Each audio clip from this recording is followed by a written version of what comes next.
Hey, Anton. Hi, Thanks for coming. it's a pleasure. It's a long time coming. Yeah, I really like your new facility. I think it's a great service you guys have done for years and years for the community. Oh, it's my favorite station, definitely. Thank you. We try our Except I best. never get to hear it. I really have to spend more time when I'm at home, listening over the. You guys do simulcast? We've got many internet streams and ways of listening that's Good. compatible with just about I everybody out have to there. do it because radio is just, as a whole, is such a sorry affair in America right now. Even the things that's the branding of radio, it's just ridiculous. Even KSRW back in LA, they just really figured out how to run that station into the ground. They used to Yeah. have this woman Deidre Donahue that was Hmm. so great, who had a program called Snap in the late '80s, and she had basically every band that was notable in any genre come in and record live just like this. It was so amazing. And then it's all gone.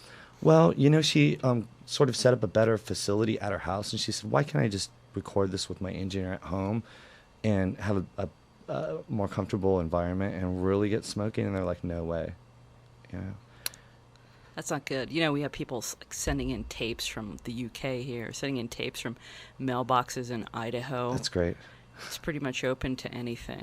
That's really great. And John Peel does the same thing secretly because Dead Meadow. I don't know if you know those guys. Do we know these Yeah, guys? yeah, I They're like them. incredible. I have some really great recordings I got to give you that we did. They were out at my studio. I mean, I did a live record with them, but I talked him into just coming over for like 30 hours when we were playing some shows out there, and I kind of recorded it like Cream or something, with that volume and it like our Jimi Hendrix record or something, and it sounds so amazing. That's great. How much time do you spend in your studio, and I what work do you have hooked up there? What's going on? well. I work in spurts, kind of. I really will. Um, at this point in my life, for years and years, I sat only in studios 24 hours a day, and I found that it was kind of like taken away from something that I needed with my art, which is reality. Where you live your life and you can bring that into your music or whatever it is you do, because I was just this creature that stayed up all night in a recording studio making up these songs and then sleeping all day or whatever, and that's not right. So now what I try and do is I just live a little bit and then I go and work really hard, or if I see bands, I try and schedule time and work really hard with that. And so I just try and be more productive. But so we have this studio. I have a partner. His name's Rob Campanella, and we record stuff like The Tide and all the LA bands, and it's not really a money situation, just it's like when we find people or a situation of a band we like, we'll help them out and charge them accordingly. I mean, I don't really get into the money side of it because I can't really quantify what it, when I'm putting What's worth? 100% of me, like, what's $2,000 of $5,000 that some label gives you? It's like almost not even worth it. I always end up putting it into repairing all the stuff that's broken, Yeah. like the headphones that go. Oh my God. So we spoke a little bit before. The death of Elliott Smith just happened very Yeah. recently, and of course, you're California and friendly with We're him. neighbors. I've known him for a long time since I knew him since he sort of started recording. I knew him from Portland and the connection with the Dandies and all the bands up there, and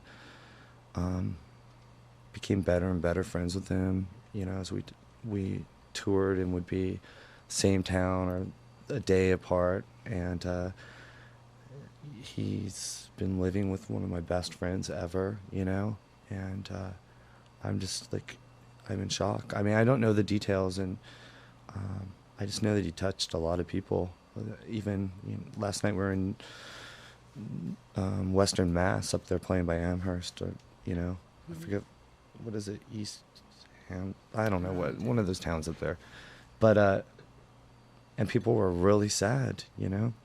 and I don't know what to think. I just feel I was raised to sort of believe that life is for the living, and certainly his music's gonna live on. But I feel for my friend, his significant other. I just can't imagine finding somebody that you love that much like that. Hmm. That's just wild. Yeah. But you know, a lot of my friends that I've certainly dabbled with drugs and had my own trials and tribulations, you know, and had to go through Gestalt therapy, which is something I tried to encourage him to do because it helped me separate the physical, you know, cop shoot cop aspect and the ritualistic aspect and the desire to like quit doing dope or whatever with the realities of, you know, like the Gestalt of it, like the focus. And I tried to encourage him to hook him up with my friend Dallas Taylor. He was the drummer in Crosby, Stills and Nash, but he's a Gestalt therapist in the you know, the field. And the thing is like what Dallas would always say is this disease or whatever it is, you know, when you're that seriously into it, a medical condition that it just wants you dead, no matter what, you know, It's stalking you. yeah, and continuously sort of gaining momentum. And I just saw him the day that we left. I saw him and his girlfriend and hung out for a little bit, you know. I was trying to get him to record on a record. I know that he was really into working on the new record. And we also did an interview for this magazine that's just started in LA. It's pretty cool, called Under the Radar. A photographer and a journalist got together and from the ground up, and it built this, like, it's going to be another good magazine, like a cross between Magnet and Big Takeover, maybe. Yeah, sounds good. Glossier version of, you know, what Jack Rabbit does. And so he just was in the last issue, and he was really forthcoming about, you know, everybody with the rumors about his lackluster performances and his drug problems and all this stuff. And I just didn't see this coming at all. It's just I'm in shock. It's really depressing, you know? Yeah. I guess just for selfish reasons. The thing is there's not like going to be another person immediately that's going to come along. There's people that affect people, like emo people, like Bright Eyes or something, that, you know, young people in great numbers relate to the same way as has effect, but it's not the same thing. He has very unique talent, you know? Yeah. And it's really hard too when you have that kind of notoriety, especially when people are familiar through your records. You know, it's like so hard because what if you do show up and you're not good? I mean, it happens to me all the time. I get to read articles about how, well, those guys, you know, he was arguing with the audience and then he played this crappy song or something, and then it was great, and then it was this, you know, and it really bugs you. You just have to remember that you're not what you do. Right. And the last note on it is like, I can't imagine that somebody have a fair amount of resources like that. You know, he has had music and movies, and he has publishing deals and a record deal. You know, if it's that troubling to you, you know, just split. Yeah. There's an island with your name on it someplace where nobody listens to Kill Rock Stars. I mean, come on. I can't imagine. Yeah. I know personally, you know, the last time that I really was like an inch away from killing myself and set up the whole scenario and did all that stuff, it was like this amazing thing happened. You know, I like scored all this smack, like $800 worth or something. I was sitting there and the mood was right, and I said my goodbyes, and, you know, it was in a perfect environment. And you know what happened? What? It just dawned on me that, wow, I could do this. This is a done deal. I mean, all I have to just follow through. And then it was so unimportant. It was like, wow, I could do this anytime.